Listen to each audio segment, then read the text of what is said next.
Halo semuanya, selamat datang di Viandra Story.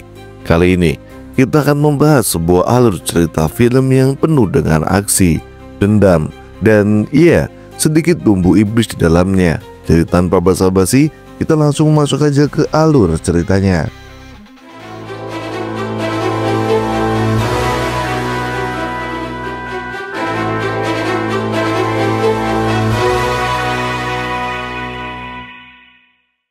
Film dibuka dengan sebuah prolog singkat tapi dalam. Katanya, kalau manusia dikuasai oleh dendam, maka dia bisa berubah jadi iblis beneran. Nah, kita langsung disuguhin adegan seorang pria misterius yang lagi serius banget ngasah golok. Tapi jangan salah sangka, ini bukan tukang potong ikan di pasar. Lihat aja, badannya penuh luka bacokan, jaketnya keren, senjatanya seabrek, dan mobilnya, wah, udah kayak karakter utama di game GTA. Pria ini ternyata nggak kaleng-kaleng bro. Namanya Sakata, seorang pembunuh bayaran paling ditakuti di kotanya. Setelah siap dengan perlengkapannya, dia meluncur ke markas mafia Jepang.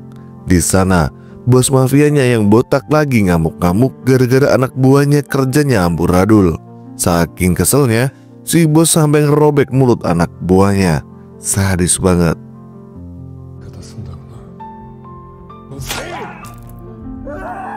Tapi tanpa mereka sadari, di luar sana udah ada Sakata yang lagi bersih-bersih anak buah mafia satu persatu, kayak main game stealth mode. Dan bener aja, dalam waktu singkat, semua anak buahnya tumbang. Bos mafianya, ya jelas, jadi target utama Sakata. Dan nasibnya gak kalah tragis, dihabisi tanpa ampun.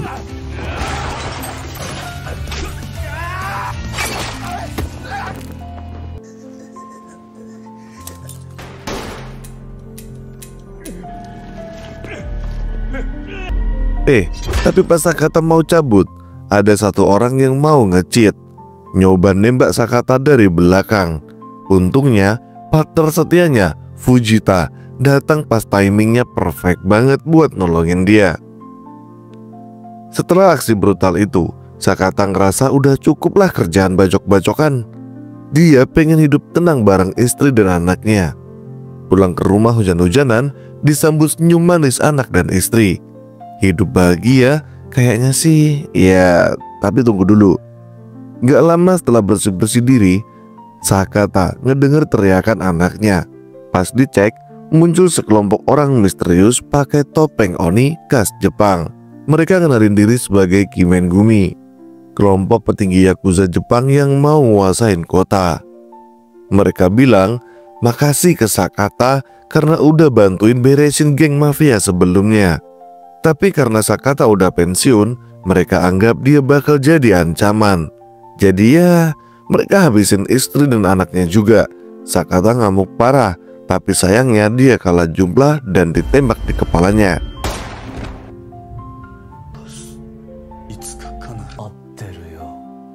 Berita langsung heboh. Media bilang Sakata bunuh anak istrinya terus bunuh diri. Tapi ini belum tamat. 12 tahun berlalu, ternyata Sakata masih hidup. Dia bangun dari rumah sakit, kondisi badannya lemah banget, kayak mutan gagal. Untung masih ada Fujita yang setia ngurusin dia. Di sisi lain, kita diperkenalkan ke wali kota Shijo yang lagi pamer proyek kawasan elit bernama Mahoroba, lengkap dengan kasino pertama di Jepang. Tapi seorang jurnalis kritis nanya soal banyaknya orang hilang di kota itu. Wali kota cuek dan bilang kalau gak ada bukti. Balik lagi ke Sakata. Suatu hari dia diajak jalan-jalan oleh anak buahnya Fujita. Malah ketemu musuh lama yang langsung nusuk Sakata karena dendam masa lalu. Tapi karena Sakata kelihatan udah gak berdaya, dia tinggal gitu aja. Sementara itu, si jurnalis lagi cari info soal Kimengumi. Dia ketemu mantan anak buah mafia yang pernah mulutnya dirobek. Dari dia, si jurnalis dapat bocoran soal bisnis kotor Kimengumi. Mulai dari narkoba, perdagangan manusia, sampai proyek Mahoroba yang ternyata ada campur tangan mereka. Sayangnya, Rahasia ini bikin si jurnalis dan informannya langsung dihabisi pria bertopeng biar nggak bocor ke publik.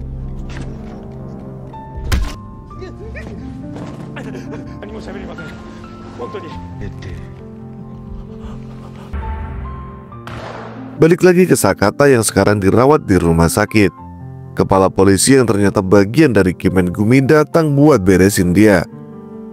Dia nyuntikin cairan misterius ke infus Sakata biar pelan-pelan mati sampai mau motretin momen terakhirnya. Tapi Sakata meski lemah tiba-tiba bangun dan bisa banting si polisi. Dan hampir aja bikin polisi itu ketahuan jati dirinya. Anak buah polisi panik, tapi malah tewas semua di tangan Sakata.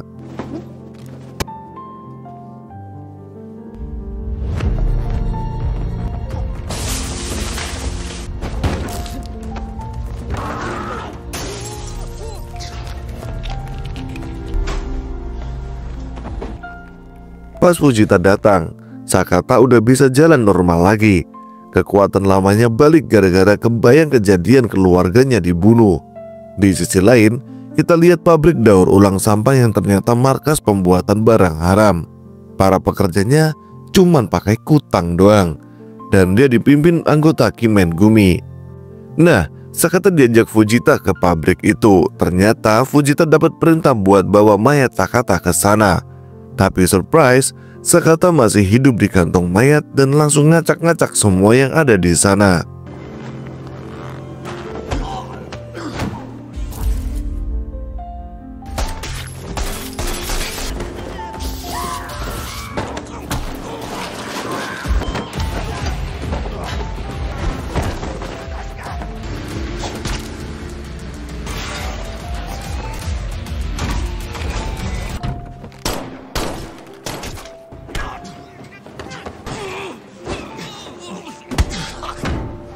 Bos bertopeng di pabrik itu coba kabur dan meledakkan pabriknya. Tapi ternyata itu gagal. Sakata masih bisa keluar hidup-hidup. Dia pakai selimut tebal buat melindungi tubuhnya. Dan di luar, mobil melaju kencang nabrak si bos bertopeng. Ternyata Fujita membantu Sakata. Dan di sini Fujita pun minta maaf kepada Sakata karena ternyata yang membocorkan identitas asli Sakata kepada Kimengumi adalah Fujita. Dan belum selesai bicara, langsung saja Fujita pun dihabisi oleh Sakata. Sakata bawa salah satu pria bertopeng ke pelabuhan, maksa dia ngomong soal bos mereka. Tapi pria itu tetap bungkam. Sampai akhirnya bos besar mereka sendiri yang nelpon Sakata. Ternyata dia adalah wali kota Sunohara. Dia bilang kalau Sakata nggak berhenti, anak perempuannya yang ternyata masih hidup bakal jadi sasaran berikutnya. Sakata pun makin bertekad buat nemuin putrinya apapun caranya. Kita balik lagi ke tengah kekacauan kota ini, di mana berita nasional rame banget ngabarin soal pembantaian brutal. Belum reda beritanya, muncul lagi kasus ledakan di pabrik daur ulang. Tapi yang nggak banyak orang tahu, berita itu lagi ditonton sama seseorang yang penting banget, yaitu putri Sakata sendiri. Sejak kecil Ryo dirawat sama salah satu anggota Kimengumi, namanya Kanta. Kanta ini udah kayak bapak angkatnya, bener-bener kayak nyayangin Ryo. Nah padahal si Kanta ini ternyata sengaja membesarkan Ryo, ya sampai akhirnya nanti Ryo udah tumbuh besar dan sudah bisa nahan perih. Jadi kasih sayang dari Kanta ini sebenarnya palsu. Nah Ryo sebenarnya punya hobi keren, yaitu memanah. Jadi dia sering pergi buat ngasah skillnya. Di sisi lain, kita lihat ada seorang asisten kepolisian, Pak Takigawa, yang baru aja kelar kerja. Niatnya cuma mau balik tenang ke apartemen. Tapi begitu masuk ke rumah, dia ngerasa ada yang aneh. Ternyata di sana udah nunggu Sakata. Yup, si Sakata nongkrong santai di ruangannya. Ternyata mereka kenal lama. Sakata minta info soal kepala polisi yang baru aja dihabisi. Ternyata yang mereka bunuh salah satunya direktur perusahaan keamanan yang notabene yang ngejaga tempat tinggal Kanta dan Ryo, yaitu Mahoroba. Sakata meski minim persenjataan, cuman bawa pistol dan tongkat, langsung meluncur buat cari putrinya.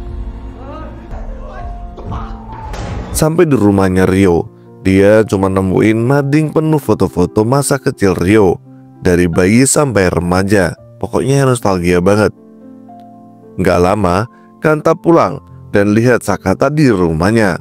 Walaupun bawa pistol, Kanta pura-pura sok tenang di depan Rio, kayak cowok biasa-biasa aja.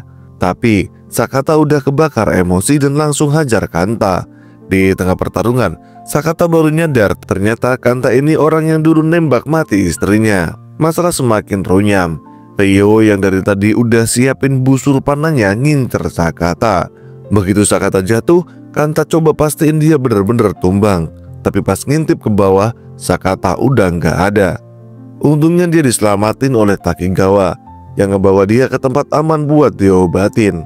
Takigawa cuma tuangin cairan obat ke jaket Sakata, bukan langsung ke lukanya. Belum sampai istirahat, mereka dapat telepon dari seorang yang ternyata Pak Wali Kota, Sunohara. Dia ngajak ketemuan di Mahuroba, katanya mau kasih tawaran. Walaupun masih luka-luka, Sakata gaspol ke markas lamanya, ambil golok andalan, terus langsung menuju markas musuh sendirian. Niatnya cuma satu, selamatin Rio.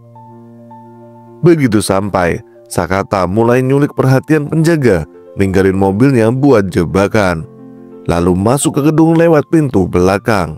Satu persatu penjaga dia babat habis.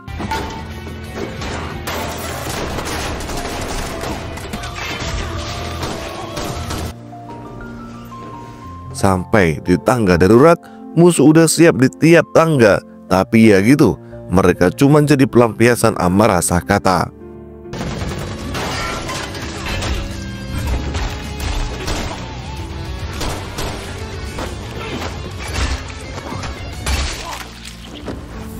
Puncaknya, Sakata ketemu lagi sama Kanta. Mereka duel habis-habisan, tapi kita udah tahu lah endingnya. Kanta jelas kalah. Setelah itu Sakata akhirnya ketemu Rio, tapi Rio masih belum sadar kalau dia adalah anak Sakata. Belum sempat bonding, tiba-tiba Topeng Merah nongol, hajar Sakata hingga pingsan. Sakata dan Rio kemudian dibawa ke hadapan pemimpin kelompok, Sunohara. Si Sunohara ini malah kagum sama Sakata, yang dia sebut udah kayak iblis. Dia nawarin Sakata buat jadi iblis beneran, tunjukin kemampuan brutalnya, atau putrinya bakal mati. Untungnya Takigawa datang bawa senjata berat bantuin mereka kabur. Sakata nyuruh Rio lari bareng Takigawa. Dan di titik ini juga Rio akhirnya teringat dengan Sakata bahwa Sakata adalah ayahnya. Di titik ini, meski udah babak belur, dia masih kuat ngelawan si Topeng Merah jagoan bertongkat dan sukses ngalahin dia setelah keinget mendiang istrinya.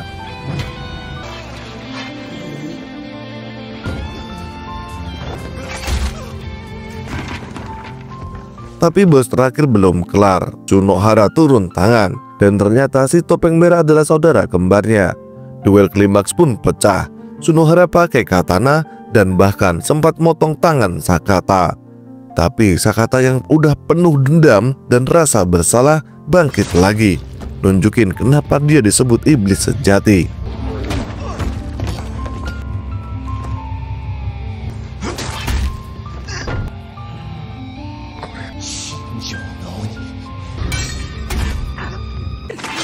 Akhirnya Sunohara pun tumbang juga. Saat situasi mulai tenang, Sakata ketemu lagi sama Rio dan minta maaf karena nggak bisa jagain ibunya dulu. Tapi sialnya, Kanta yang ternyata belum mati muncul dan nembak Sakata dari belakang. Kanta nggak mau kehilangan Rio, tapi Sakata dengan sisa tenaganya bangkit lagi dan nebas Kanta dari belakang. Dia akhirnya bisa peluk Rio dengan penuh haru, tapi sayang, napas terakhirnya habis di pelukan putrinya sendiri. Beberapa saat kemudian, tim medis mulai mengevakuasi korban. Rio terlihat sangat terpukul, baru aja ketemu ayah kandungnya, tapi udah kehilangan lagi. Saat semua korban diangkut, ada satu sosok yang masih hidup dan identitasnya misterius. 1 tahun berlalu, publik dikejutkan dengan munculnya kembali Pak Wali Kota. Tapi ternyata itu bukanlah Sunohara yang asli, melainkan Jin, saudara kembarnya yang dulu bertopeng merah. Dan sekarang ia ngambil alih jabatan sekaligus nerusin ritual penyembahan iblis. Tapi tiba-tiba muncul Rio yang sekarang jauh lebih kuat. Dia membawa busur panahnya dan siap menghabisi sisa-sisa kelompok mereka. Rio benar-benar mewarisi kemampuan ayahnya yang gak bakal sia-sia. Terima kasih buat kalian yang sudah nonton dari awal sampai akhir. Jangan lupa untuk klik like, share, dan subscribe channel ini supaya saya juga semakin semangat membuat alur film yang seru-seru kayak gini. Dan sampai jumpa di video alur cerita film berikutnya.